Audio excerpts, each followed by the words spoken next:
Buenos días. Good morning to everyone. Welcome to this webinar, The Impact of COVID-19 on National Statistical Offices Accelerating Innovations. Buenos días a todos. Bienvenidos a este webinario, El Impacto del COVID-19 en las Oficinas Nacionales de Estadística, Acelerando la Innovación. My name is José Antonio Mejía from the Inter-American Development Bank. Thank you all for joining us. Just some quick housekeeping information. As you can see at the bottom of the screen, there's a choice for interpretation. You can choose the language that you want. En la parte inferior de su pantalla pueden seleccionar la traducción. Hay traducción al español y al portugués. If you have questions, use the question and answer icon. Si tienen preguntas, utilicen el icono de preguntas y respuestas también en la parte inferior de la pantalla. Let's go into the subject matter immediately. The abruptness of the quarantine measures meant that changes in data collection efforts had to be done quickly, and that new approaches and data sources had to be tried. This seminar will present the experiences of National Statistical Offices in the use of new data collection methods and new data sources to continue with the regular data production and to satisfy new demands for information. To do so, we have an excellent group of presenters. We have Stefan Triumphs, Director of the United Nations Statistics Division. We have Susana Guerra, President of the Instituto Brasileiro de Geografía y Estadística, IBGE, from Brazil. We have Ian O'Sullivan, Assistant Deputy Director of Social Survey Transformation of the Office for National Statistics at the United Kingdom. We have Antonio Argueso Jimenez, Director of Social Demographic Statistics at the Instituto Nacional de Estadística of Spain. And we have François Bissebois, Assistant Director, Beatriz Baribou, Chief, and Martin Renaud, Chief, all from the Social Statistics Methods Division at Statistics Canada. We also have Miguel Porrua, Digital Cluster Coordinator at the Innovations in Citizen Services Division at the Inter-American Development Bank. And to start us off, I'm gonna give the word to Miguel. Miguel, please. Muchas gracias, José Antonio. Buenos días a todos y bienvenidos a este webinar.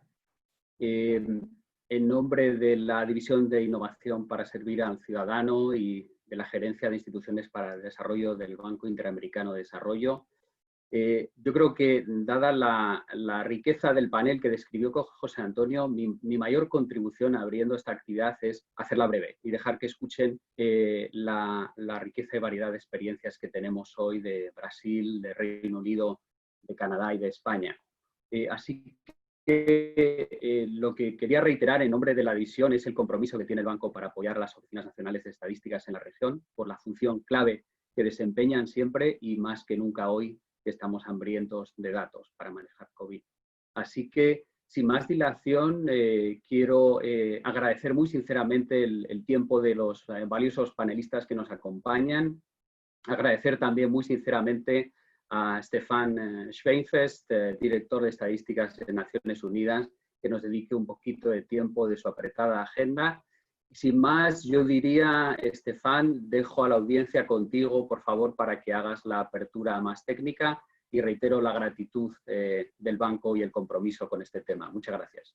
Adelante, Stefan. The floor is yours. Muchas gracias, Miguel. Hello, everybody. Hola, un gran placer estar con ustedes.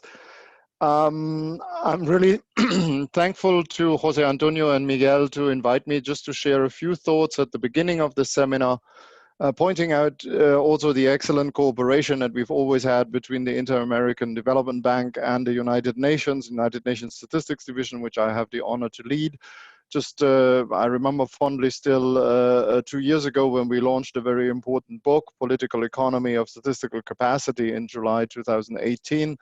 So the theme of supporting national statistical offices, modernization, in particular a focus on survey methodology and digitalization has been always there as a thread in the work of the Inter-American Development Bank with the offices of the region, and I want to take this opportunity to also thank the Inter-American Development Bank and its leaders for this cooperation.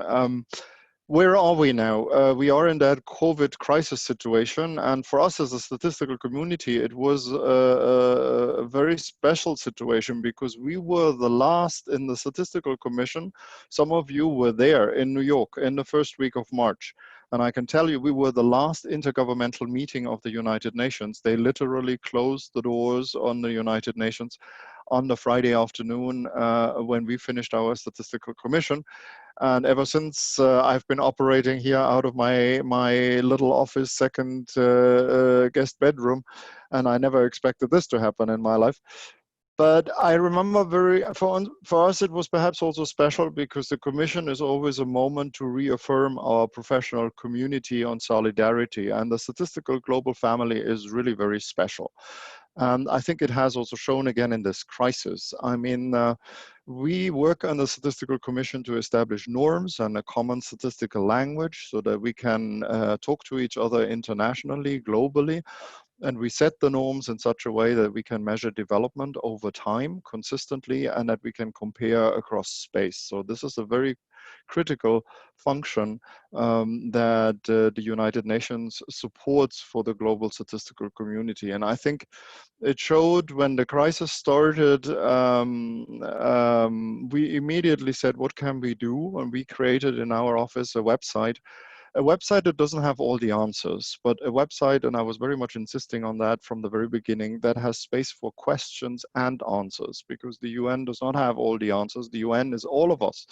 And I said, if we create a space where countries can voice their difficulties and others can offer their solutions, that would be the best contribution to make. And this website, the COVID website of our UN Statistics Division, is very popular at this moment. So, and I want to thank all of the countries that have contributed in one form or another. And I'm very proud of the statistical community because we have come together to help each other. I think we sometimes at the technical level have done a better job than our big politicians, who not all of them have understood that a global crisis does require solidarity and global solutions, but I think we did. Where are we now? After the initial shock and the sort of, I believe we are in a moment of consolidation, and we are like reflecting of how can we live with the current situation. And I believe always strongly that every crisis is also an opportunity. And if we move from a mindset of quick fixes, short-term fixes, to a mindset of long-term improvement and investment, so that the crisis gives us an opportunity to actually look at some areas and prepare a new equilibrium. I think we now all have understood that we will not go back to where we were before the crisis, but we have the challenge of creating a new equilibrium, and particular for statisticians and in the areas of survey methodologies and how to collect data. I'm looking forward to the contributions that I will hear today. There are a couple of areas, I think, where we can use this crisis to strengthen ourselves. First, more investment into IT and digitalization. This is really for us an opportunity for a quantum leap to modernize. Second, I think looking at innovative data sources, moving beyond our traditional data sources, official data sources, which is census, surveys, administrative records, but also integrate big data that are critically important in a crisis situation. And also geospatial information. This is really a moment of integration of geospatial and statistical information, because every time anybody around the world switches on a TV, what do you see? A map and data. So I think this is a moment to build really what I would call the national information architecture. And I would like to stress the important role the central role that national statistical offices have to play there. We are no longer the ones that provide all the information, but we provide important services, namely quality assurances, privacy protection, and the management of the effective management of data integration from different sources. So I believe this is the critical role of statistical offices in the future. And remember, even during the Statistical Commission prior to the crisis, we had a very interesting discussion on data stewardship. So in a way, this crisis pushes us even further or even faster forward into the direction of playing the role of data stewardship. We at the UN are asking ourselves the question, how can we help countries and support them together with our partners in the World Bank and the regional development banks? We have sent out a questionnaire to all of you, to all National Statistical Offices, to better understand what is needed, not only in the short run to deal with the crisis, but also in the longer run, because we want to make that a sustained cooperation, and we are talking about new funding mechanisms together with global partners that would be also announced at the World Data Forum in October. And the idea is clearly to make national statistical systems much more resilient also, because unfortunately we all know this will probably not be the last crisis that we will have to deal with. So this is a little bit the broader panorama, also from a UN and global perspective. Let me say again, I'm very honored to be part of this event. I understand there was a first one that had more a focus on Latin America with Mexico, Colombia, Chile, and Costa Rica. But I think this one is also very interesting because it brings experiences from the European countries and the Americas together to deal concretely with these crisis moments. And perhaps I would also hope to get some indications on where national statistical offices hope to go in the long run. And I can assure you that we at the UN will be your partners together with all the international organizations like the Inter-American Development Bank. So congratulations to Jose Antonio and Miguel for putting up this event. Thank you for all the contributions, and I'm really looking forward to it. Thank you very much, Stefan. Now we will go directly into the presentations. And Susana Guerra, President from IBGE, will start. Susana, can you hear us? Yes, I can hear you well. Can you hear me? Yes, yes, we can. And your slides are great. on the screen. Thank you. I apologize. My house, the fuse just blew off, so I don't have Wi-Fi for a couple hours, and so connecting through the phone. I hope you can hear me well. And we'll be conducting the presentation this way. I wanted to good morning to everyone, and thank Jose Antonio and Miguel for the kind invitation. And also Stefan for the very interesting opening remarks. By way of background, I'm Susana Cordeiro Guerra. I'm the current president of IBGE. I've been at IBGE for over a year and a half now. And prior to that, I was away from Brazil for over 20 years. I worked in the public and private sectors, had my PhD at MIT, and worked at the World Bank as a YP and later as an economist. So today, really, I'm in the first slide, and I'd like to talk about IBGE's approach during COVID, and really get to a summary of what we have found to be the key pillars in our strategy to maintain our statistical production. If we could move on to the next slide.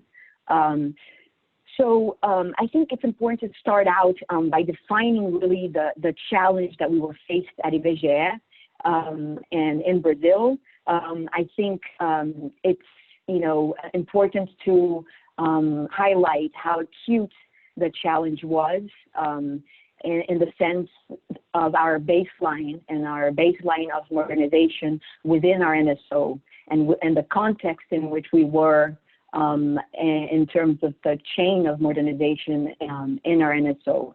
And so on March 17th, so a little bit over 2 months, we had, under the guidance of our Ministry of Health and the WHO, we had to suspend all our presential field collection research. And at the same time, and on the same day, we also made the difficult decision to delay our 2020 census which was to be implemented this coming August, and we delayed it for another year. And so 2.5 months later, we have come to a series of significant changes in the Institute. And I'd like to talk about 6 big changes. So if we could move on to the next the next slide, which gives you a roadmap of the presentation. And I'd like to focus on these 6 big areas of change, starting from, changing our work platforms and what that involved, moving on to the technology transformation and speaking to a couple of the points that Stefan mentioned in his opening remarks. Then, how we had to communicate and work within our network to operationalize what we had planned. Next, how we were going to innovate in order to be able to respond to the pandemic demands. And we did this through our new pulse surveys. 5th, how distance learning and training played a crucial role into the implementation of the strategy. And last, but very important, was significant changes we made and we had to adapt in terms of our dissemination strategy. So the point I wanted to make here is that besides highlighting each one of these 6 big areas, it's just how in a short and compressed period of time, we've had to change our paradigm and change the way we approach research, given where our baseline was at the time. And how this crisis has really, sped up a few changes that were already underway for many years, and at the same time opened windows of opportunity that were before the pandemic seemed very far away.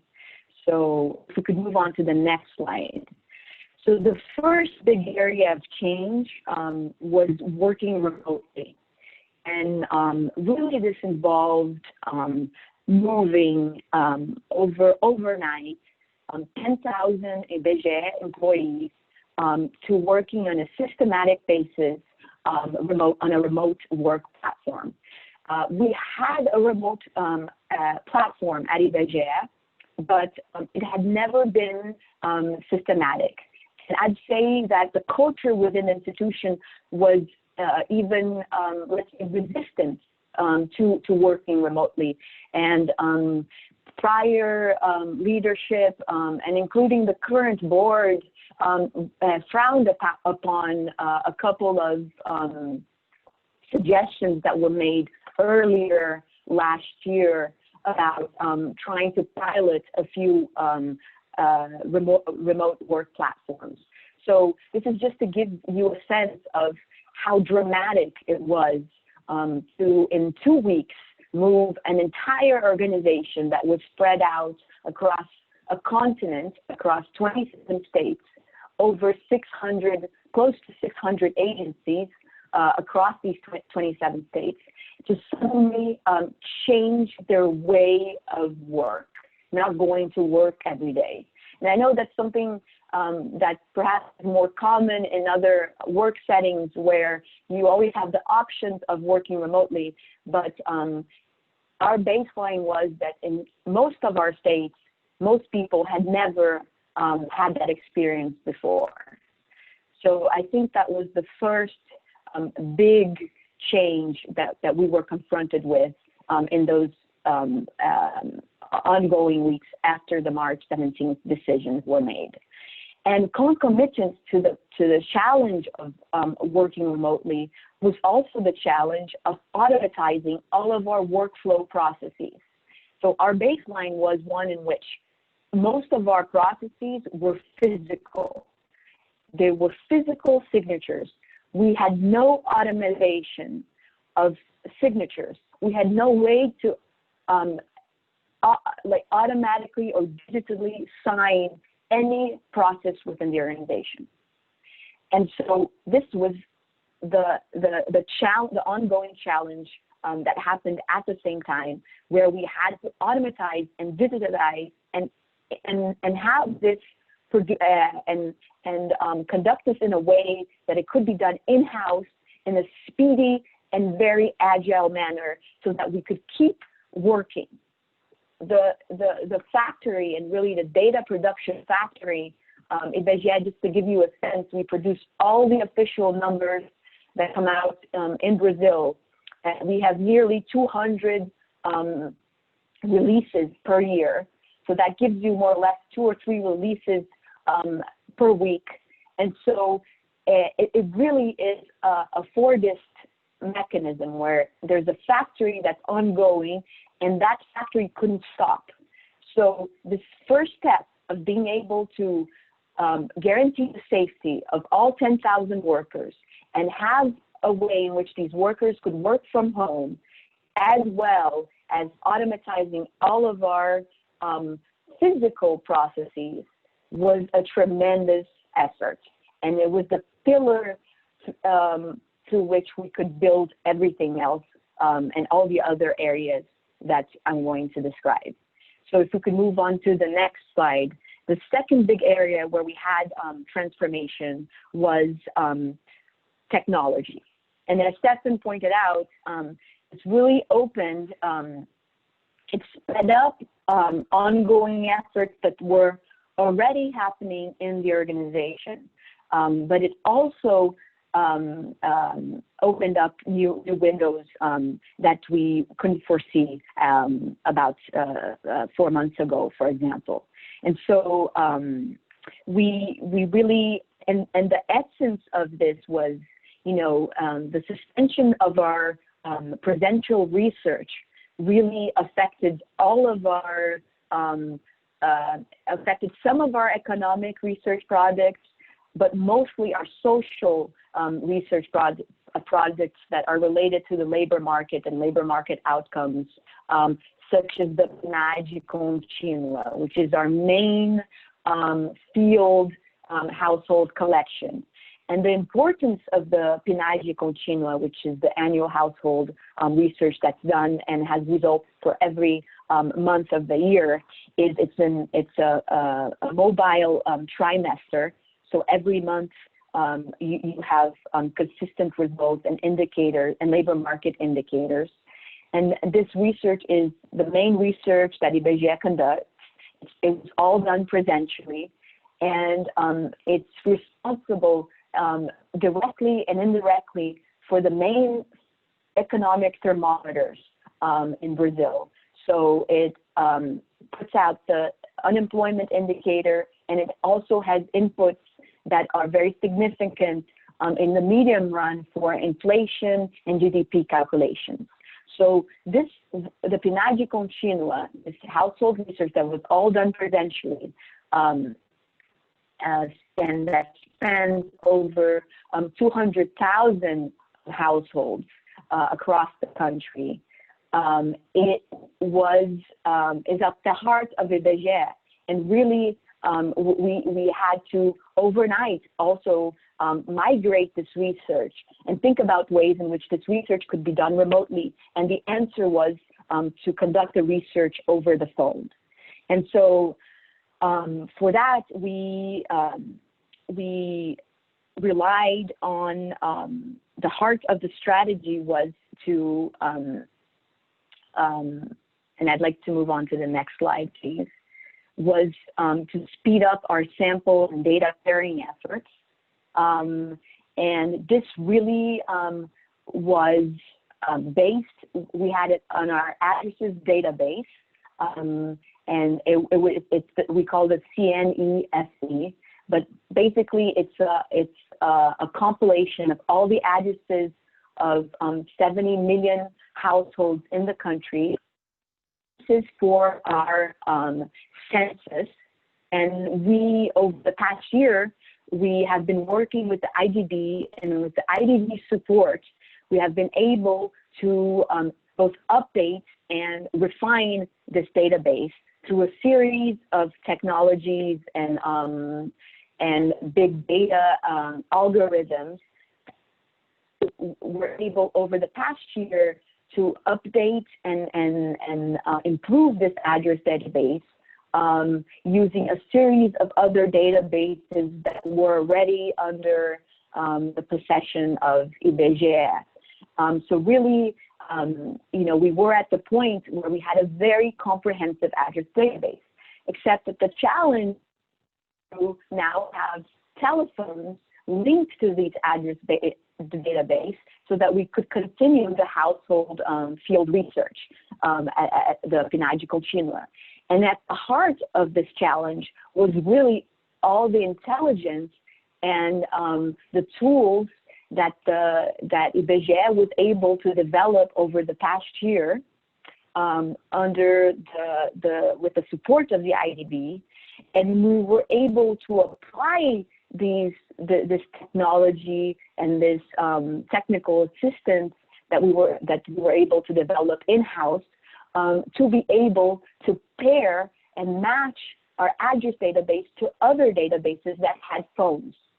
So this was the heart of the strategy, and this was the fundamental element that kept our main research product alive, which was the PNAD Contínua, and that also allowed us to innovate in our other research projects that I will talk about shortly. But I think it's just important to emphasize how if we hadn't had this technology developed in-house through the support of the IDB, the algorithms to match these databases, and to have this technology of data pairing developed within IBGE, we wouldn't have been able to take this next leap and conduct the same analogous type of pairing to be able to retrieve the telephones from other databases and be able to migrate our main research project overnight to a remote telephone context setting. Just before moving on to the next slide, I also wanted to emphasize how another example of technology and improvement of IT functions was our inflation rates. Our inflation indicator was mostly calculated before. A few elements were done through web scrapping, but a big part of the effort was done presentially, still going to supermarkets and collecting prices and presentially.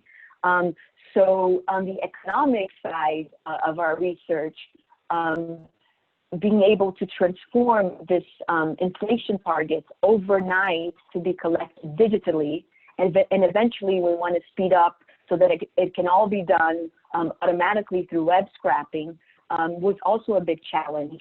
And now we already had the first release of the inflation target last month, where it was all done digitally. And this happened over the span of 3 weeks, where we were able to speed up these processes that were already ongoing within IBGE, and at the same time open the windows to go even with more strength forward, so that it could have a more robust on our activities.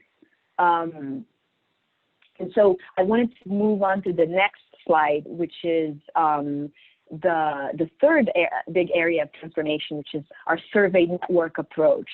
And really this speaks to how, we had to change the research and the way we conduct our research overnight. And this implied changing the way we communicated and interacted with all stakeholders within IBGE. So it really implied a change in our internal communication. And, you know, this implied having bi-weekly meetings with senior leadership at IBGE with the network that was collecting the data. It implied having more frequent contact across directorships. And it's just the communication that had to be in a synchronous manner, and because the change was happening so quickly, required a synchronicity in our communication, where IT was working on the design of for example, research department was working on design of the questionnaire while the IT was developing it in real time, at the same time that we were thinking about dissemination. So there were a lot of different things that were happening at the same time, and that was a big change from the Fordist model before, where things happened in a sequence and each one had their own phase. But the challenges of the pandemic was really to conduct things all at the same time with agility, and this required a real communication effort. And that's the first point I wanted to make, a real internal communication effort that changed the way and the structure in which communication happened within the organization.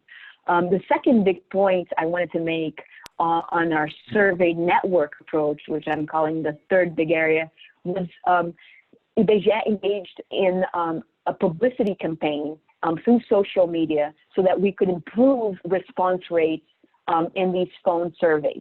We never had publicity campaigns in large scale in this way. And you can see a photo of one of the campaigns, but there are small videos. There are all kinds of material to really get across and get people to answer their phones and to give some of their time to IBGE. And we also relied on conventional letters and other forms of communication to improve these response rates. The fourth big, if we could please move Susanna, on to the next slide. Three more minutes, sorry. Sure. So the next slide I wanted to move on, which is the fourth area of change, are the new pulse surveys that we developed. And here I wanted to highlight two big ones. One was the PNAD COVID survey, which not only embraced labor market and economic indicators as well as health indicators. So it's a short, more frequent kind of survey. It's a different type of product that is responding to the demands of measuring the impact of the pandemic in the economy. And the second pulse survey that we also are launching is a small and medium enterprise survey to also measure how the pandemic is affecting these smaller type of enterprises that were not contemplated in our traditional research. And then the two last points I wanted to make are, it was very important to buttress all of these efforts with a more focused distance learning approach that we had to scale up for those enumerators that were coming into IBGE and conducting this remote kind of research. And this led to a whole new training context that was all done through distance learning. And the last point I wanted to make, which is the last pillar of our strategy, was the focus on dissemination. We have a website, and this is, this is slide 10, where we really combine all of our data that is supposed to respond to the information on the pandemic. It's all on one website, and the idea is that we're moving to more and more accessible dashboards to different stakeholders, so that in one click, mayors and different public policymakers can access data that is relevant for their decision making. And moving on to the last slide, really, I think the message we want to get across is that we're keeping up through these 6 big areas of change with the goal, the dual goal of preserving our tradition and maintaining our regular statistical production, and at the same time being able to respond to the challenges in the data and information challenges in the country that can generate information on the impact of the pandemic with ready-time, real-time data for decision makers, academics, and civil society in general. So I just wanted to end here and thank you for the opportunity to present, and available for any questions, suggestions, and really grateful for the opportunity to be here with all of you. Thank you very much, Susanna. And we'll move right along to Ian O'Sullivan from the ONS in the UK. So Ian, the floor is yours.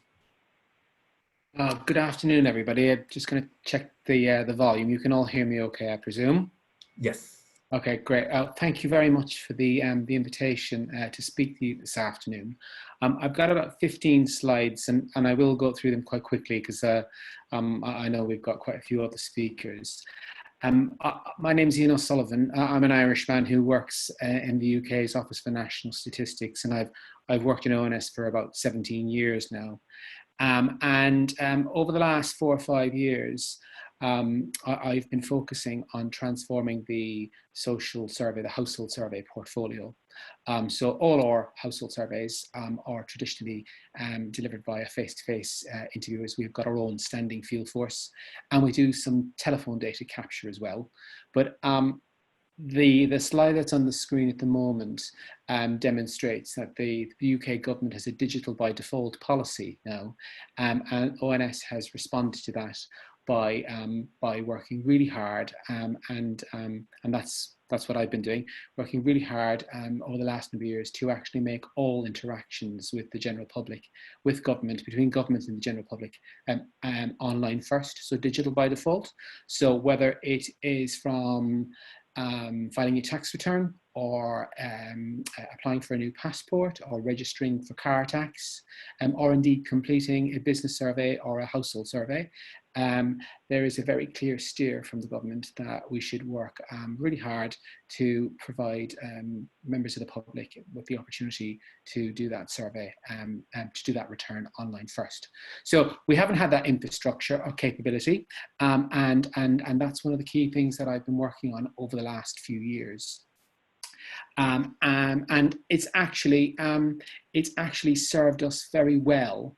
Some of the work that I've been leading on with my colleagues across ONS, it's served us very well to be able to respond to the challenges of the pandemic, and has actually given us an opportunity to think about how we can move faster to ultimately deliver this transformation. If you could go to the next slide, please. So really, I've been focusing on moving what are voluntary household surveys. All our household surveys are voluntary. I've been focusing on moving them online, not as a uni mode, not as a single mode of collection. Ultimately, they will need to be mixed mode collections. But certainly we've been trying to understand what we have to do to move them online. I'm not going to go into very much detail, but clearly we've done a lot of work on establishing our user requirements. So what are the data requirements of our key stakeholders and users? And then we've also been thinking of the users of the survey, so the respondents and the people we invite to participate in these surveys. What are their needs, and what do they need from us to help them complete that household survey online? And which ultimately feeds through to the quality of the data that you actually source via that mode. We've taken a very, what we call a respondent-centered approach to the survey design. So we think very much about the respondent's experience, and actually what it is that will help them to complete something as complex as the labour force survey online. And again, by way of context, the labour force survey in the United Kingdom is voluntary. We don't have a population register, so we take an address-based approach to sampling. So initial contact from ONS to potential respondents is to the resident of an address. They're not actually targeted at individuals. And the LFS runs to about 45 minutes long on average as a face-to-face interview. So it's quite a chunky, substantial, complex interview, although it's not the most complex household survey that ONS runs. It's pretty challenging though. Next slide, please.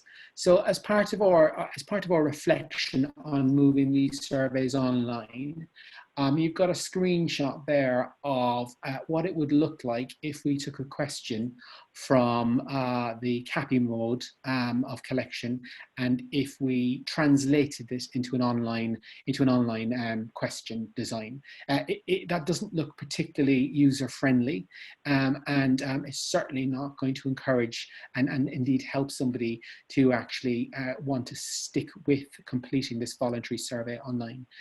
You can see it doesn't look good. It's complex. It's not simple, and ultimately, if you translate your questionnaires, your face-to-face questionnaires into an online mode, and if it looks like this, then frankly, you're going to get a lot of partial data completion, and there'll be a very kind of substantial drop-off rate. So next slide, please.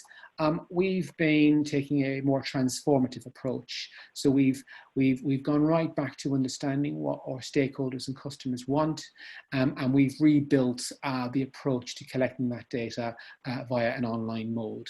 And you can see there's a very different design here to actually achieving the same sorts of data requirements, the same sort of outcomes between the two different screens. They're both the same. Both screens are asking about household residents and who lives at a particular address, and there's clearly a very different way of collecting that data, and collecting it well if you want to be able to do that online. Next slide, please. There are lots of big questions that need answering when you want to move from a face-to-face mode of collection to a mixed mode of collection, but online first. You want to understand what your uptake rate is going to be. You want to understand what the quality of the data is like. You need to establish what your partial completion rates are going to be like, etc., etc. Lots of big questions to answer before you would make the decision to switch to online modes of collection. And my work has been trying to answer some of those questions. Next slide, please, over the last number of years. So we've been collecting lots of evidence, and evidence from, the next slide please, is there a series of large, sorry, if you could go to the next slide please. We've conducted a series of very large-scale tests since 2017, testing how best we can, sorry, if you go back a slide, jumping ahead a little bit now, testing different elements of testing, conducting different tests to address different research questions as part of our research program for transferring the labour force survey online. So we've considered how to engage with the public, the respondents, how do we approach them, what's the best way to communicate with them, what are the designs of the, we've invested a lot, we've put a lot of effort into trying to understand what the best letter designs are, how information about logging into a website should be best conveyed to them. We've considered the value of incentives, whether we offer people a financial incentive or a free gift. What's the impact of incentives on getting people to complete online? The UK LFS is 5 waves over 16 months. So we've considered attrition across multiple waves of an online labour market survey. And what does that look like? Well, it might be while it might be, while uptake might be quite positive at wave one, if you don't give people a good respondent or a good user experience, if they're left with a poor impression of what their online experience was like, will they come back at wave 2 and 3 and 4 and 5, etc.? So what does attrition look like? And then ultimately, because we in the long term anticipate to be mixed mode, actually what does the quality of the data look like when you go online first, but with face-to-face follow-up for those respondents that don't go online? So lots of tests have been conducted, and all of the evidence associated with that research is published on the ONS website, and there is a link certainly to one of the more recent reports embedded in this slide. Next slide, please. So we have been working towards understanding how we would move the LFS, the Labour Force Survey, online. And in effect, what we've been doing is we've been redesigning a core labour market survey. So because the LFS, the main product, the business as usual product, is so long and complex, we've essentially stripped that right back to a core labour market survey. It's shorter, it's simpler, and it's been designed for self-completion. It is a very respondent-centric design approach we've taken. What the data we collect are based on core labour market content, and they've been designed, and the content has been designed. The content serves to meet the requirements of ONS's labour market outputs. It's a digital by default approach. So first approach to a respondent is to encourage them to go online. So we've been taking this very methodical, iterative, arguably quite slow approach to transforming the labour market survey. And before you know it, if you go to the next slide, before you know it, there's a global pandemic, and response rates on the face-to-face labour force survey essentially fall through the floor, because like the previous speaker, we've had to stop our interviews doing any face-to-face collection. So the current LFS is face-to-face by default, and our interviewers are no longer able to do that. There we were, developing an online labour market survey, doing lots of nice research, asking lots of worthy and important questions to inform decisions in the long term. In the space of 3 weeks, we had launched that survey as not as a replacement to the LFS, but ultimately as an additional source of labour market data, online only, to help with labour market estimates in the time of COVID-19. So we went live with what we've called the LMS beta, the Labour Market Survey beta, launched in April 2020, and that is now running. We issue several thousand invitations to go online on a weekly basis, and we've taken the decision to offer quite a substantial financial incentive for participation. Traditionally, we don't offer huge financial incentives, but for this one, we are offering a £25 conditional. So I guess about a $45 American dollar incentive for completion of that online return. The value of that, the benefit of that is response to this survey is averaging about 43 to 46% over the last 6 to 8 weeks. That actually compares really favourably to what we achieve in normal times on the face-to-face labour force survey. They are very different products. The labour force survey is longer and more complex. The LMS, the labour market survey, is shorter, but typically the LFS would achieve a wave 1 response of about 55%. But as I've just said, on the labour market survey, we're achieving about 43 to 46% on that now. So it's not doing badly at all.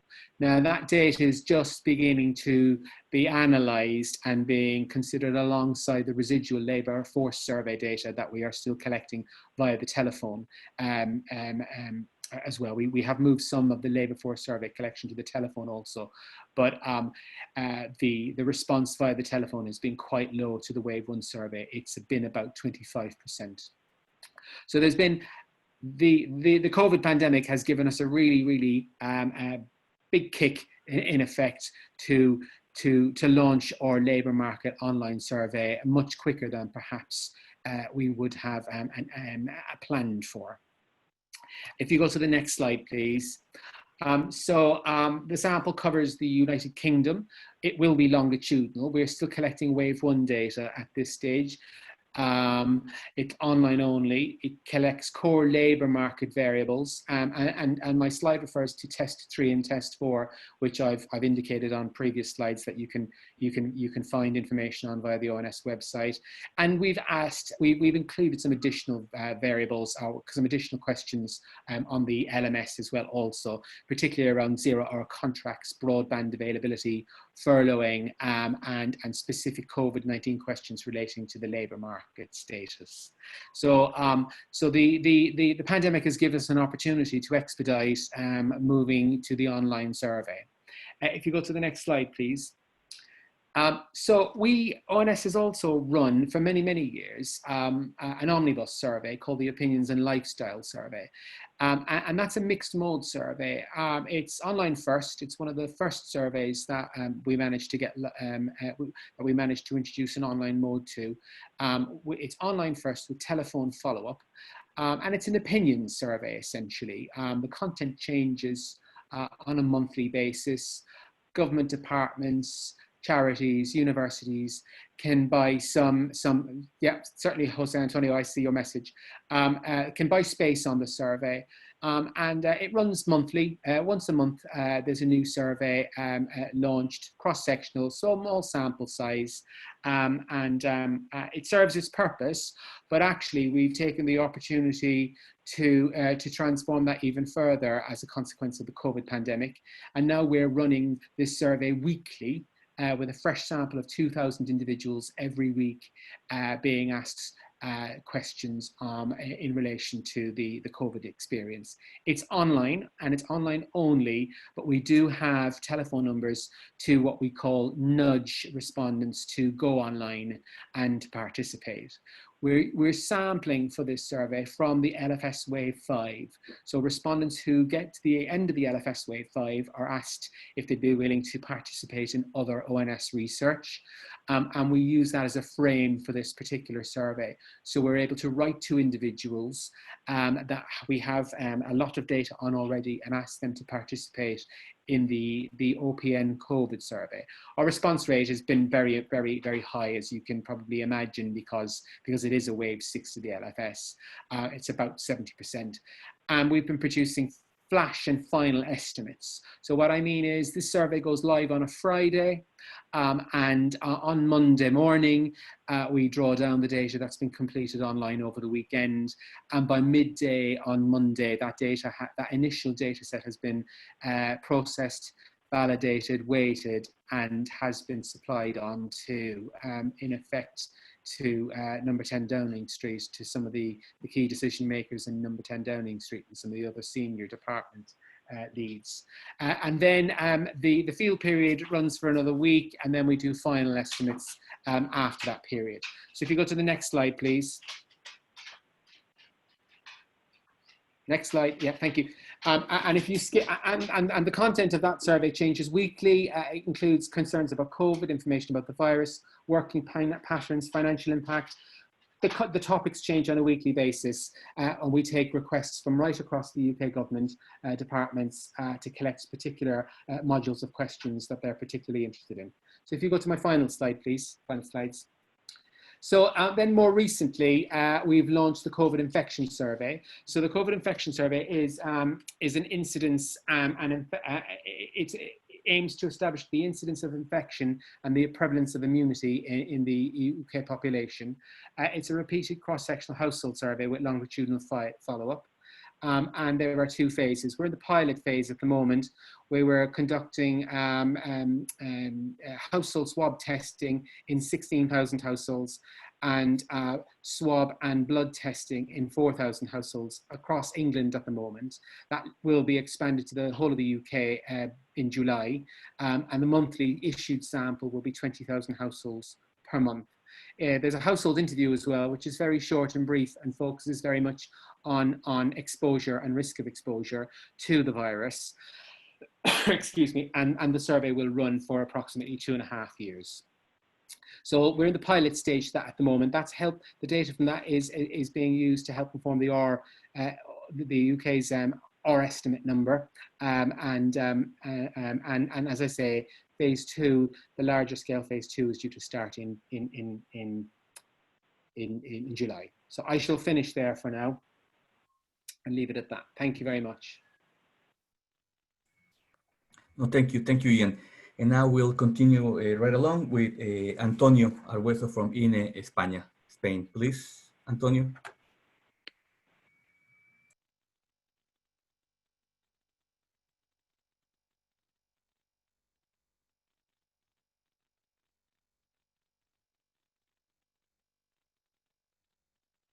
Sorry, I said that thank you very much for inviting me. I'm switching on the camera just for a second, just to say hello, and then I shift to Spanish, if you don't mind.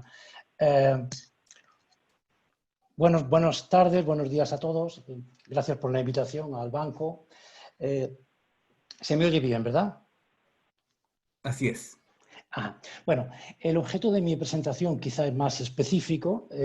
Yo voy a hablar de un proyecto concreto en el que estaba el INE de España inmerso poco antes del confinamiento, y yo creo que es interesante contar cómo este proyecto, digamos, se ha reconducido para proporcionar información muy útil para la sociedad en el momento del confinamiento, hasta el punto de que se ha convertido en uno de los indicadores de seguimiento que se utilizan a nivel nacional para la vuelta a la normalidad, ¿no? Es un proyecto sobre movilidad cotidiana, sobre commuting, a partir de telefonía móvil. Quizá he pensado que antes de entrar en los detalles del proyecto, voy a dejar los detalles para el final y voy a empezar quizá más bien por mostrar el proyecto, porque yo creo que quizá es la mejor manera de entender. Por mostrar me refiero a los resultados del proyecto, puesto que esto está ahora mismo en la página web del INE y lo pueden estar viendo todos los usuarios. Por tanto, voy a compartir pantalla y voy a mostrar la página web del INE.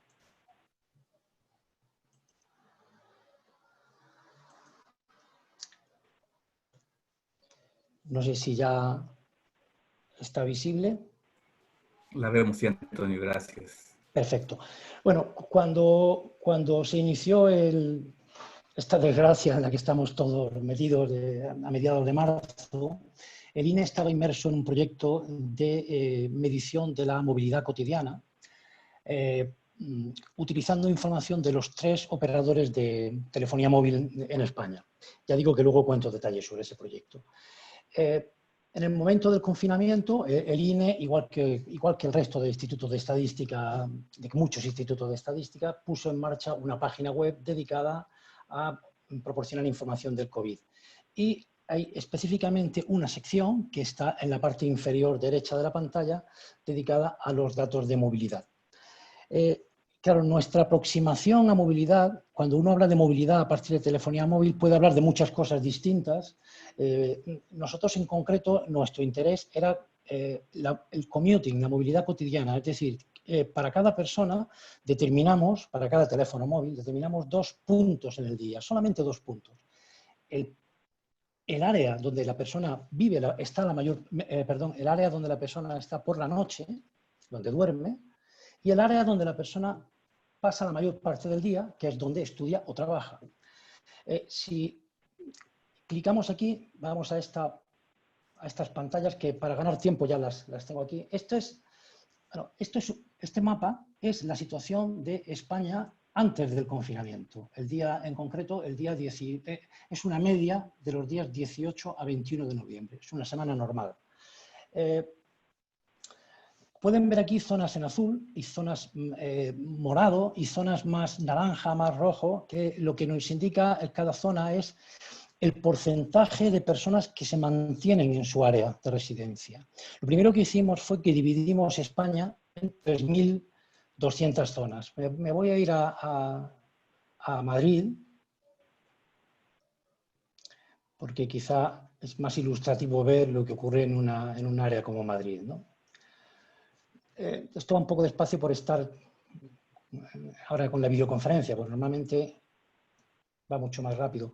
Bueno, aquí se puede observar, como si miramos la capital de España, pues se pueden observar como hay zonas muy rojas, en el sentido de que son zonas que atraen mucha población, es decir, que concentran muchos teléfonos móviles. Si me vengo a la zona centro de Madrid, Madrid lo hemos dividido en 150 zonas. Si me vengo a la zona centro de Madrid, donde por cierto está el Instituto Nacional de Estadística, aquí se puede observar, como ven, todas las áreas que hay alrededor. Cada área contiene aproximadamente 10.000 habitantes. De todas estas áreas van personas cotidianamente a trabajar a ese centro de Madrid.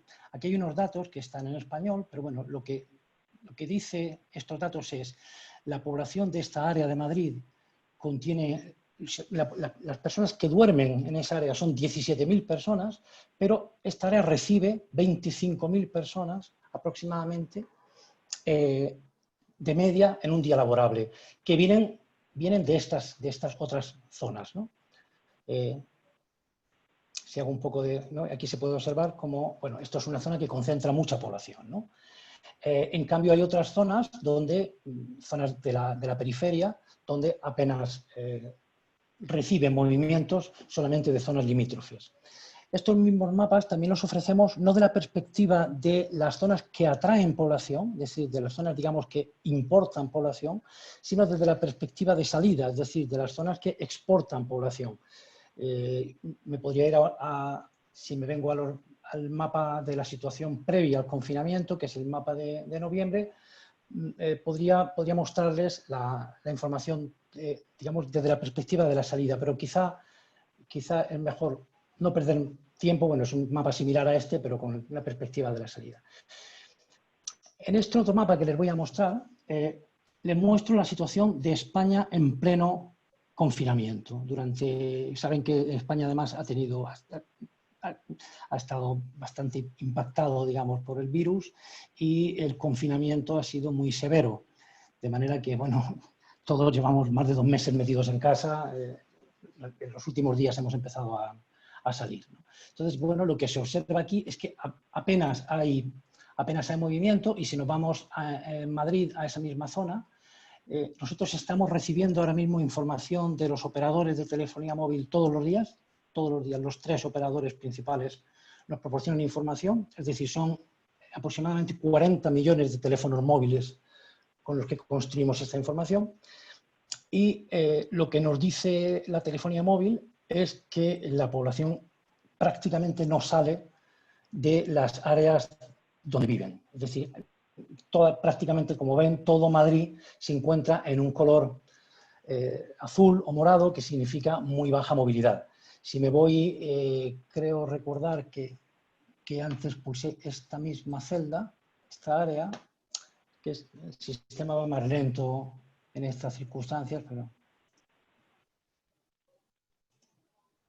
Bueno, lo que se observa, esta es el área de antes. Lo que se observa es que ahora esta área solamente recibe la visita de 2.600 personas desde áreas limítrofes, y además el que reciba visitas de las áreas limítrofes hay que interpretarlo con mucho cuidado, porque eso puede significar que por el error propio de la ubicación de las antenas, de las personas a partir de la telefonía móvil, personas que viven en zonas limítrofes de esa área, el algoritmo, digamos, de ubicación de la persona lo puede ubicar por error en un área o en otra. Quiero decir que esos movimientos muy cercanos pueden no ser movimientos reales. Esto puede estar reflejando cuando son de las áreas muy cercanas, de las áreas limítrofes, esos movimientos pueden no ser movimientos reales. La telefonía móvil no es una ciencia tan exacta a la hora de ubicar a las personas en el territorio, ¿no?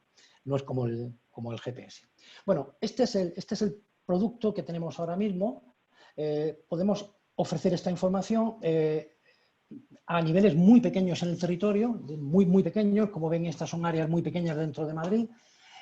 Y también podemos dar una información, digamos, quizá un poco más para el análisis más cualitativo, que es el análisis del porcentaje de población. Aquí se puede ver, este es el porcentaje en conjunto a nivel nacional de toda España, el porcentaje de personas que se mantienen en su área o que abandonan el área para estar en el área al menos 2 horas fuera de ella. Como ven, esto es la referencia, esto es el mes de noviembre. En el mes de noviembre el 29% de la población española normalmente salía de su área, se dirigía a un área distinta, a una zona distinta para trabajar. En el momento del confinamiento se alcanzaron, los momentos más bajos siempre son los fines de semana, el sábado y el domingo. El momento de mínimo movimiento fue esta semana, a principios de abril, justo las 2 semanas, la semana anterior y la semana de Semana Santa. Y posteriormente, como se ve, las medidas de desconfinamiento, digamos, las medidas de lo que se llama en España de desescalada, digamos, de vuelta paulatina a la normalidad, están permitiendo que aumente la movilidad. Y si nos vamos a un mapa más en detalle, podemos ver para cualquier área de España, para cualquier zona, cómo es esa evolución en el tiempo del porcentaje de personas que se mantienen en su zona. Casi que como esto va un poco despacio, voy a pasar a la última parte de la presentación, que es un poco contar cómo hemos llegado aquí. Bueno, todo esto empezó con un proyecto con el que empezamos hace varios años, que fue un proyecto además que suscitó una importante polémica en España. Y voy a enseñar rápidamente lo que ocurrió en España en octubre del año pasado. En octubre del año pasado fue cuando por primera vez el principal periódico español dio esta noticia, que en español el INE seguirá la pista de los móviles durante 8 días. Esta fue la noticia. INE will keep track of all mobile phones throughout Spain for 8 days. Esta noticia fue muy polémica en España, suscitó una enorme reacción en todos los medios de comunicación, fue un debate enorme en España. Hubo muchos más medios de comunicación, medios digitales, que destacaron de manera quizá muy sensacionalista la noticia. En fin, esto parece que habla uno de un pasado muy lejano, cuando en octubre o en noviembre del año pasado estábamos con estos problemas tan distintos de los que tenemos ahora, y quién nos iba a decir que este proyecto piloto iba a ser ahora mismo lo que es un proyecto tan utilizado por las autoridades sanitarias y políticas para el estudio de la vuelta a la normalidad. Pero bueno, aquí ven el tipo de titulares que se vieron en los periódicos. El INE va a espiar su teléfono durante 8 días, en fin, este fue el tipo de noticias que salieron. ¿Cómo evitar que el INE sepa dónde estoy? ¿No? Estas eran las noticias que se veían en esos días. Bueno, el origen del proyecto es que el INE en España, el censo se va a basar en registros administrativos, no va a haber visita a los hogares de ningún tipo, y había una información muy importante que era la información de movilidad que no se encuentra en los registros. Y eso nos llevó a pensar en un estudio piloto. Este estudio piloto, hicimos una primera prueba con un operador nada más, con Orange, que es aproximadamente el 20% de los teléfonos móviles de España, para ver si las zonas urbanas funcionales que salían con el censo eran las mismas que salían con la telefonía móvil, y vimos que sí. Pero voy a pasar muy rápidamente sobre esto para hablar del proyecto, digamos, actual. Nosotros vimos que la telefonía móvil era una oportunidad, pero el planteamiento del INE de España, como el de todos nuestros colegas del mundo, era intentar disponer de esa información de manera gratuita. Es decir, queríamos tener información de todos los operadores, tuvimos muchas reuniones con ellos, muchísimas reuniones. buscábamos datos de todos los operadores, al menos de los 3 principales. Queríamos datos con acceso gratuito, basándonos en que la ley entendemos que nos da nos lo permite, y a datos individuales. Bueno, este fue el resultado de 4 años de lucha o de 3 años de lucha. Era la sensación de estar siempre golpeando contra la misma pared y ya empezaba a ser doloroso. Y decidimos una nueva aproximación. La nueva aproximación la planteamos en 2018 a los operadores y fue pedir y pagar por datos agregados. Es decir, nosotros explicamos a los operadores qué es lo que queremos y cómo lo queremos y ellos trabajan para nosotros. Con lo cual, podemos entender que estamos pagando por el servicio, no tanto por el producto. Hemos contratado a los 3 principales operadores de España, Movistar, Orange y Vodafone, que suman el 80% del mercado en España y que además tienen la ventaja de que la suma de los 3 en ningún punto del territorio es inferior al 70%. Es decir, que en todas las zonas de España la suma de los 3 operadores es suficiente. Dividimos España en unas celdas que nos parecían que eran mejores que utilizar la división administrativa, que es muy heterogénea, y les contratamos un producto final, digamos, basado en nuestras reglas. Ese es el producto, son 3.200 celdas en las que hemos pasado el territorio y para cada una de ellas nos dan una serie de datos. ¿Por qué los 3 operadores? ¿Por qué no 1? ¿Por qué no 2? ¿O por qué no 4? ¿Por qué no el 4.º operador, que es mucho más pequeño? Porque queríamos poder comparar la información de los 3 operadores, hasta qué punto un operador nos da información suficientemente buena del territorio. Es decir, este proyecto era también un proyecto pionero en el sentido de analizar la telefonía móvil como fuente, hasta qué punto es suficiente con la información de un único operador, que ya les adelanto que hay grandes diferencias y que hemos descubierto muchas cosas con este análisis, hemos descubierto muchas cosas, nosotros y quizá también los propios operadores, ¿no? Por la forma en la que un instituto de estadística, por el tipo de información que un instituto de estadística les demanda, que no es lo mismo, que no es la misma información que les demanda las empresas, digamos. Bueno, les pedimos, voy a pasar ya muy rápidamente al final, solamente si quieren contar 4 detalles más. El precio del producto fue aproximadamente, la suma de los 3 operadores fue $500.000 euros. En dólares es una cantidad similar, parecida, ¿no? Unos 150.000 euros por operador. Esto fue por el proyecto original, este proyecto que hicimos en noviembre. Tenemos que decir en favor de los operadores que toda esta descarga de información diaria que nos están entregando ahora mismo durante el confinamiento nos la han entregado los 3 operadores gratuitamente. Es decir, solo les hemos pagado por la entrega original de información, no por el trabajo enorme que están haciendo ahora mismo todos ellos durante estos días. Los resultados los esperábamos tener en marzo y en marzo estuvieron, porque lo que han visto de los datos de noviembre son los resultados del proyecto original, aunque queremos publicar más detalles cuando salgamos un poco de esta situación de locura a finales del mes que viene. Y por último, sí que quería hacer una pequeña reflexión sobre lo que hemos aprendido y sobre dónde creo que estamos las oficinas de estadística en relación con al menos con esta fuente. Los operadores les preocupa mucho el acceso a la información individual, pero fundamentalmente les preocupa mucho el acceso porque consideran a los institutos de estadística unos competidores. Y eso es así, es decir, esto no es algo que ellos digan habitualmente en foros públicos, pero bueno, aquí estamos hablando en un foro, aunque somos muchos, pero esto no deja de ser un foro de estadísticos y podemos decir estas cosas como son, es decir, que ellos tienen el miedo de que nosotros canibalicemos su mercado, es decir, que compitamos con su mercado. Más importante aún, los institutos de estadística luchan mucho por tener los datos brutos. Si tuviéramos los datos brutos, estaríamos en grandes problemas, porque los datos brutos a partir de los cuales estamos construyendo esta información son ficheros enormes, descomunales, enormes. La información que a nosotros nos dan los operadores, luego la voy a enseñar en una pantalla, cómo es la información que recibimos de un operador un día, para que vean qué tipo de información les hemos solicitado. Hemos llegado a la conclusión de que los operadores pueden hacer ese trabajo para nosotros a precio casi de mercado, si no pedimos datos muy detallados. Ellos pueden aplicar nuestras definiciones y seguir nuestras reglas metodológicas y, por tanto, trabajar para nosotros, de manera que nosotros no tengamos que convertirnos en ingenieros de datos, que es algo que desde mi punto de vista personal sería muy problemático para un instituto de estadística. Bueno, queremos creer que estamos pagando por un servicio, no por los datos, ¿no? Porque lo que estamos pagando es fundamentalmente por el servicio.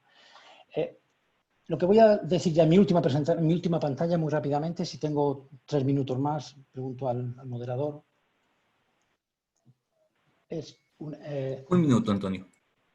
Sí. Yo creo que las oficinas de estadística estamos en una encrucijada.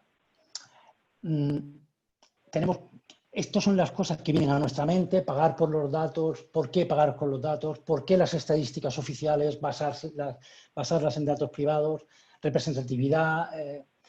Bueno, yo creo que Big Data es claramente una opción que hay que seguir. Unas fuentes más importantes que otras. La posición de los móviles es claramente una de las opciones, las tarjetas de crédito también. Creemos que es muy importante empezar con los métodos, con una combinación de métodos tradicionales y nuevas fuentes, pero tenemos que tomar ciertos riesgos. Y creo que es muy peligroso que intentemos formar a estadísticos, entrenar a estadísticos para que se conviertan en analistas de datos, porque probablemente durarían muy poco tiempo en las oficinas de estadística, pasarían a ser muy cotizados, que no es difícil que nosotros nos ciñamos a nuestro trabajo y que ellos se ciñan al suyo. Y por último, un simple pantallazo para que vean cómo es un fichero diario. Esto es lo que nosotros recibimos de un operador un día. Es decir, un fichero de un tamaño muy pequeño. Como ven, es un fichero que tiene 200.000 celdas, 200.000 filas. Esto no es, digamos, el Big Data está donde el operador. El INE no recibe Big Data. El INE recibe cosas que son fáciles de tratar para nosotros. Área de origen 1A, área de destino 1A, 422 móviles se mueven. Este tipo de información, y cuando la información es menor de 15, no nos la dan, esa información está, digamos, protegida por el secreto profesional.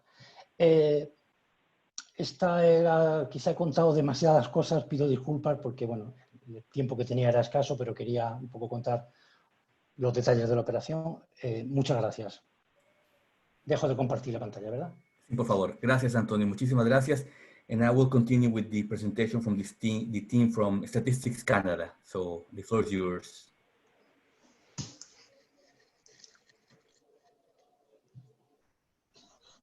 Yes, good morning. Just my name is François Lisbois. Just want to make sure that you can hear me now. Everything is fine.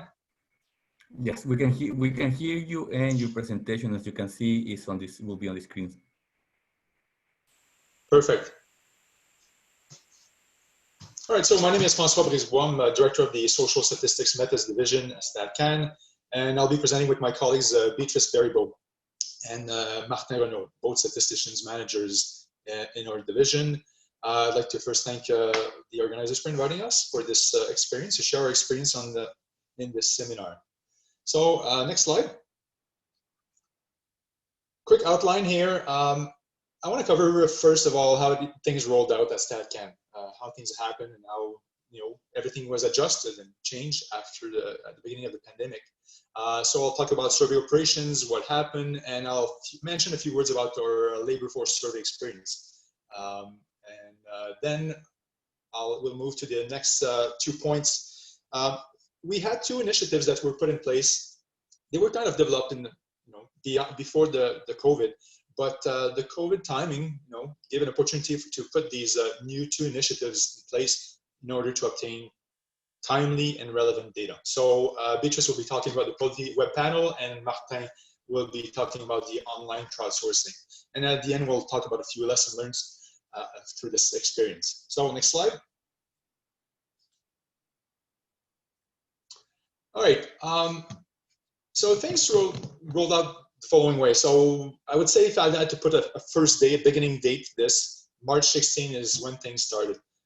When all employees were told to stay at home, work from home, and then right away, priorities had to be established to what's next, where do we start? We have many survey programs going on, statistical programs going on, and then we had to make sure that we would keep delivering key statistics.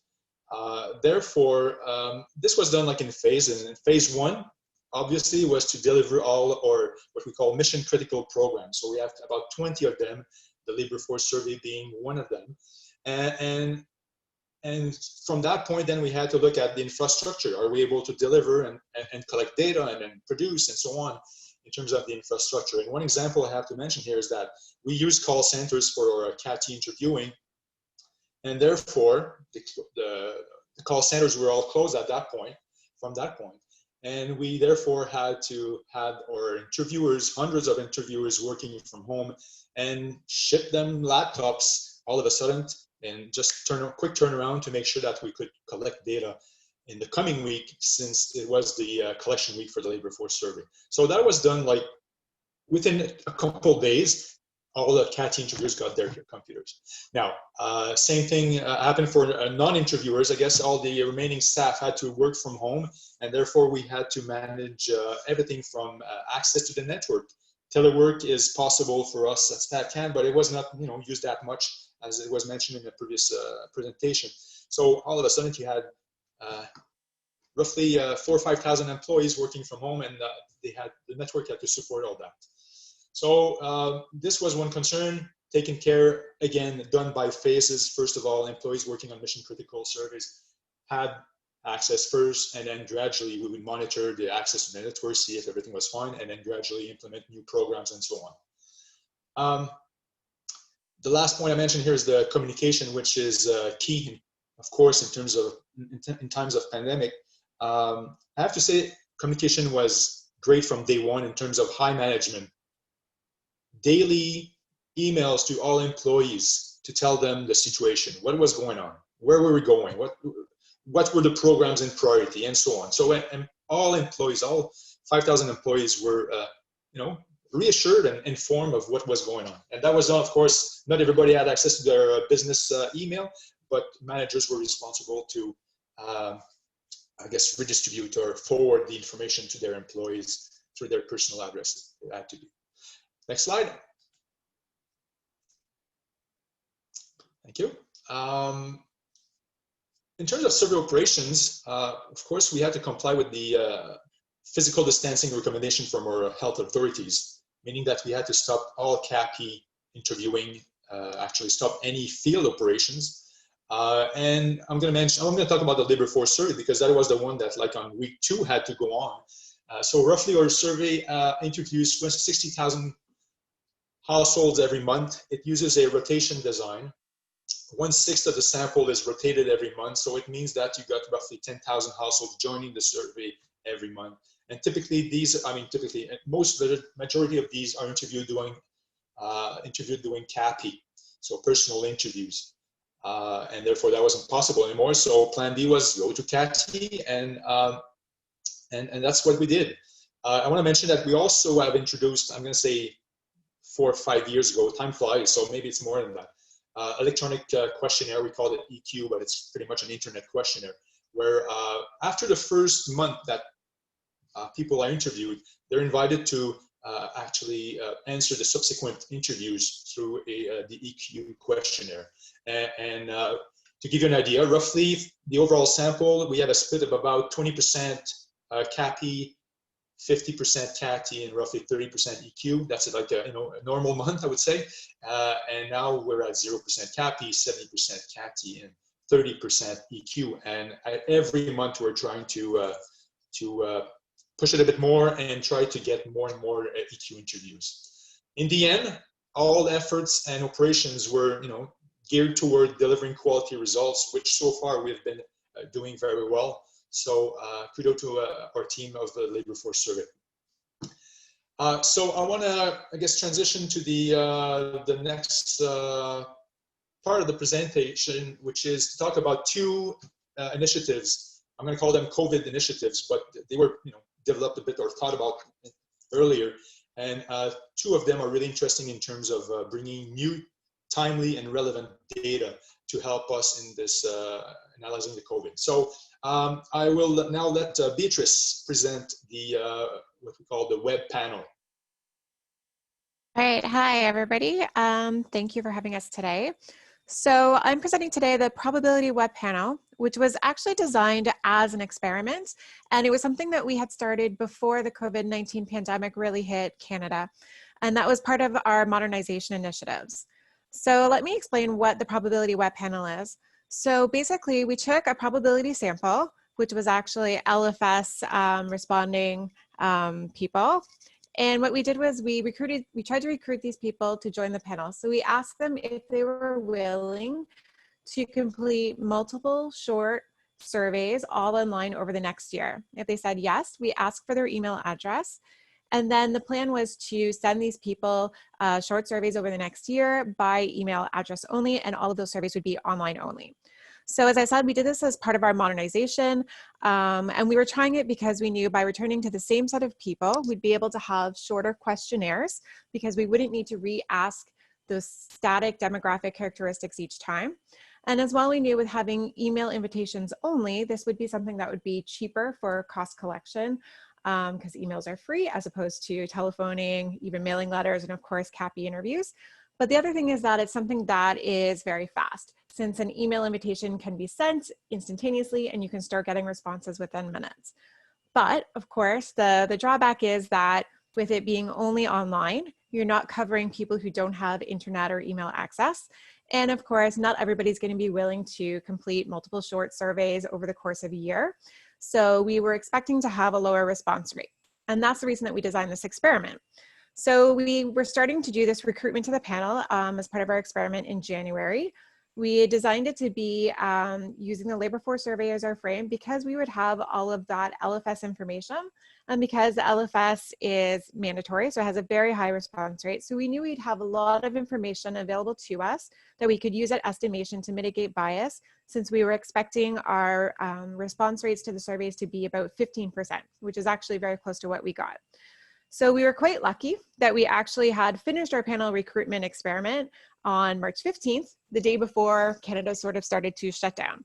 So we had started with about 32,000 LFS respondents. From that, we got 7,200 people who joined the panel, giving us an email address. It was about a 23% take-up rate to our experimental panel. Next slide, please. So our experiment had been built, but then it actually got put on hold because of the shutdown. But at the same time, mid-March, of course, everything was changing drastically.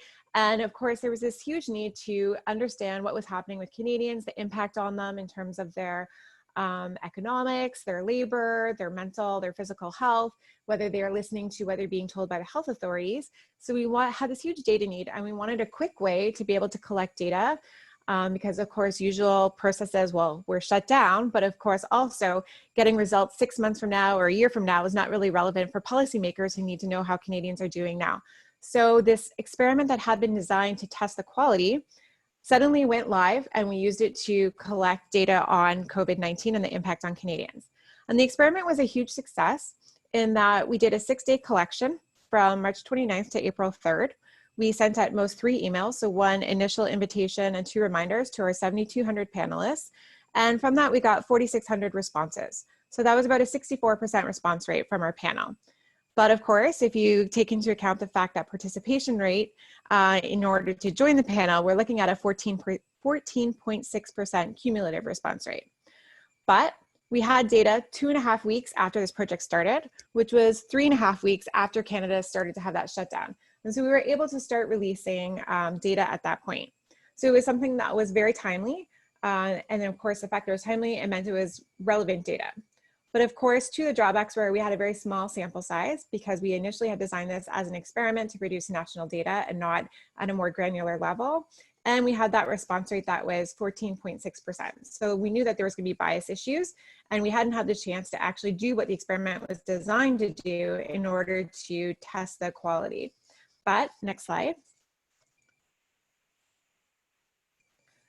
But we did have a lot of frame information. So the LFS frame that we had used, it was from 2019. And of course, we had a whole bunch of characteristics about these respondents. So even though we had less than a 15% response rate, we knew a lot about the 85% of people who didn't join the panel and didn't answer the survey. So what we did was we created estimates based on the full 32,000 people that we had tried to recruit to the sample. And then we did significance testing with estimates based off of the 4,600 people using those 2019 LFS characteristics. And what we saw was that there were a lot of variables where there was no change. There were other variables where there was change, such as we had an overrepresentation of people born in Canada, people who had kids living in the household and were married. And we had an underrepresentation of people who were divorced, separated, widowed, or people who were renting. But even though we had these significant differences, when you looked at the estimates themselves, they tended to tell us similar pictures. So there were differences, but they weren't huge. They were usually in the 2 to 3.5% percentage point difference, and everything was less than a 5% percentage point change. So this was something that we were confident enough that this data was reliable. We released the results. I also have a paper that details all of the methods as well as goes through the results that we got in the quality assessment. So you can contact me if you would like to have more information on this paper. And we did release a PUMF as well. So a file that was anonymized that researchers could have access to so they could also understand what was happening in Canada. And just one more note on the web panel, we have already done a second wave of collection as well, and we will have results released on that next week. Next slide, please. Good morning or good afternoon, depending where you are. I'm Martin Renaud. As well as my colleague said, thank you for having us. It's a pleasure to be here. I'm going to give you a quick overview of what we have done as this new initiative, crowdsourcing and StatScan, on how to respond to the COVID-19 crisis. First, let's make it clear what crowdsourcing is for us in a bit of context. What we call crowdsourcing is just a at-large call where we are looking for volunteers who are willing to provide us with some of their data. So it's a completely non-probabilistic approach to collect data, unlike our typical surveys where we have a sample design. As François said before, and Beatrice as well, it's not our first venture into crowdsourcing. We had previous experience. Before Canada introduced a law to legalize cannabis, we asked people to come to our website and to provide us with some information about the cannabis prices. So that was done on a voluntary basis, and we call that crowdsourcing as well. We did the same thing for our market basket measure that is in the process of being redesigned. Market basket measure is a way of measuring poverty in Canada. So we were asking people what their input about the different commodities in the basket. One thing that's very appealing about crowdsourcing is the timeliness. Our guidelines of quality describe quality as with 6 different dimensions, and one of them being timeliness. And in the case of the COVID-19 crisis, it was very important and relevant to get data very quickly. And you will see a bit more on the next slide as well. What we have decided for the data collection initiatives on crowdsourcing was to collect data on the field for about 2 weeks. It is done through an anonymous portal, so people come to the StatScan website and there's no question beside a couple of demographic questions in the questionnaire, but nothing that can identify them personally. We keep our questionnaires very short. It's a maximum of 15 questions because we want people to be in and out as quickly as possible, and we want to minimize the burden. Next slide, please. So the goal of the crowdsource is we have this general Canadian population, 15 years old and older, that we want to target. And back in mid-March, when the COVID-19 crisis, we didn't even think about doing some crowdsourcing. The idea came along in the 3rd week of March, late March, and here we are about 2 months later, having completed 3 complete cycles of crowdsourcing for the general population. Our first one was on labor, and this one brought in about 242,000 participants. We had the benefit for that one to get the crowdsource initiative picked up by one of our local TV news network. So I think this was a major factor in bringing in as many participants as we saw. We got 135,000 participants in the first weekend only. And since then, we've had another complete cycle of crowdsourced on a different topic, mental health, which brought in 46,000 participants. The public safety one closed on Monday. We had about 44,000 participants, and we have a new one that started on Tuesday. This one is trust in government. We have another one planned for children and youth, and then perhaps some more with the topics still to be determined, but definitely we will be on the field at least until the summer. We also have one crowdsource initiative that went on. That was a special targeted crowdsource for post-secondary students. As you can imagine, the COVID crisis had a very large impact on them. Some of them, universities just shut down. Some of those students lost job opportunities, had lots of questions about graduating. So we conducted this one again for about 2 weeks. We brought in just a tad over 100,000 participants, which is significant because we have just over 2 million post-secondary students in Canada. So it's about 5% participation rate there. In all the crowdsourcing initiatives, we have our communication and collection experts who are in charge of a campaign publicity. We want to target, in the case of for example, the post-secondary students, we have external partners in the ministries and the different student associations, universities that help us convey the message that there is a crowdsourcing initiative ongoing at StatsCan, and it is important that people participate. And as we go along through collection, we try to adjust or target this campaign towards those groups of participants who are underrepresented. So we try to reach out to as many people as possible. Next slide, please. So as we said before, it's a completely non-probabilistic approach. There's no sample design. Participants come to us on a volunteer basis. We know that there is some self-selection bias. For example, we see, and we've seen it for the first 3, and we're seeing it now for the 4th crowdsource. Younger and older people, for example, are underrepresented compared to their distribution in the Canadian population. So we perform some adjustments. We use the census population counts projections, and we do that by different age groups, by different sex, and by different geography to try to bring our distribution online as much as possible to what we have at census. Because this is non-probabilistic design, there's no measures of precision like traditional surveys have, so we don't have confidence intervals, so we don't produce any coefficients of variations either.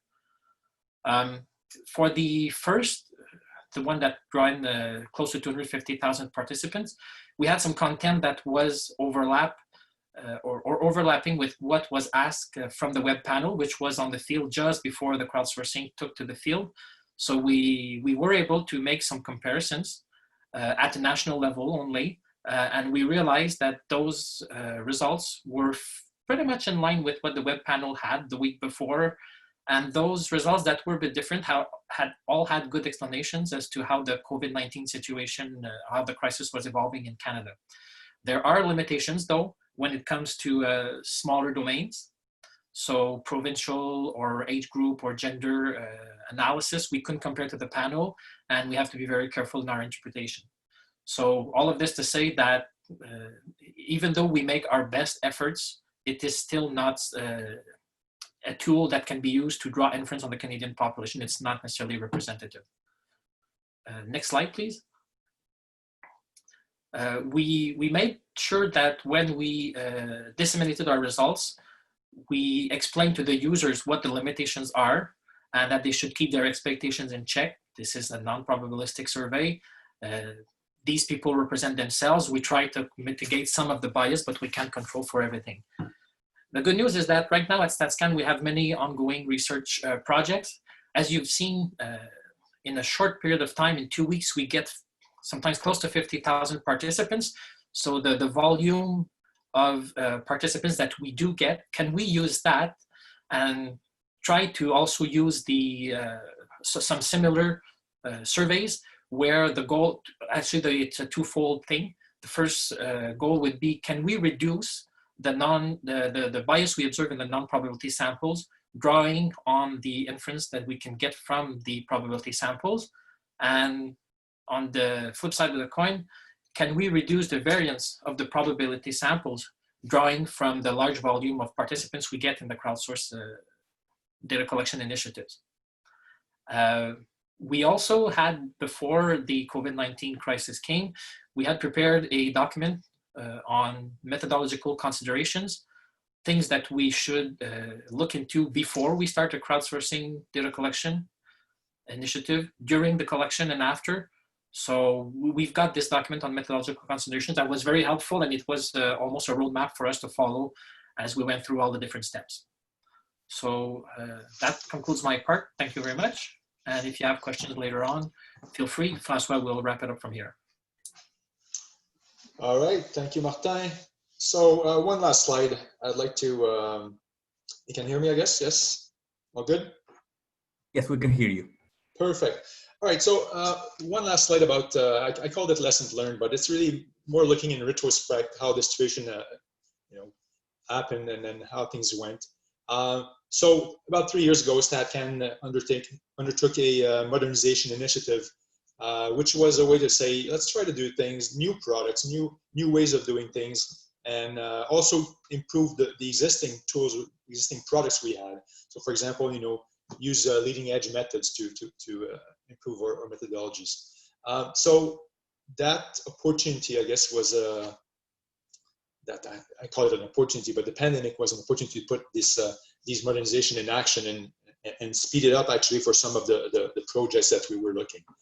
I mentioned quality here is that obviously we care for quality. StatCan defines quality into 6 elements, and obviously relevance and timeliness were at the forefront of the new initiatives that were presented here. Yes, 2 minutes, I'll be done in about a minute. But all that to say that is that we still care about quality, and then we ensure that we make all the efforts as in the past to ensure that in the end the product is relevant, is timely, and is of good quality, good accuracy, and so on. We just presented some initiatives, and one was a crowdsourcing, which was something that we didn't use that much before. But again, it was the right time and the right place to introduce these new tools, just because there was an urgent need for data, relevant data, and our typical or ongoing programs wouldn't be able to provide it that quickly. So in the meantime, we had these new tools that could serve the need for some indicators of the situation. I close with a quote that I found interesting that kind of summarizes how the situation started and evolved till today, is that, start by doing what's necessary, then do what's possible, and suddenly you are doing the impossible. It went fast in the last 2 months. A lot of stuff happened, and I have to thank our devoted employees that were amazing to just step up and get a lot of new things happen. And that's a great success for us. So thanks to them, and thanks to you for attending the webinar. Thank you very much, Francois, Beatriz, and Martin. Thanks for all the questions that were posted on the channel. Most of them have been answered, but we will answer the rest and channel them appropriately. But as we have heard, we will see long-lasting effects, positive effects on the innovations that the current crisis has brought. Unfortunately, we have run out of time, but I thank you very much for to the 300 participants that we had on this webinar, particularly to the panelists, and especially thanks to all of my colleagues at the IDB that made this event possible. Thank you very much, and I hope there will be another opportunity soon to exchange more experiences. Have a good day. Thanks.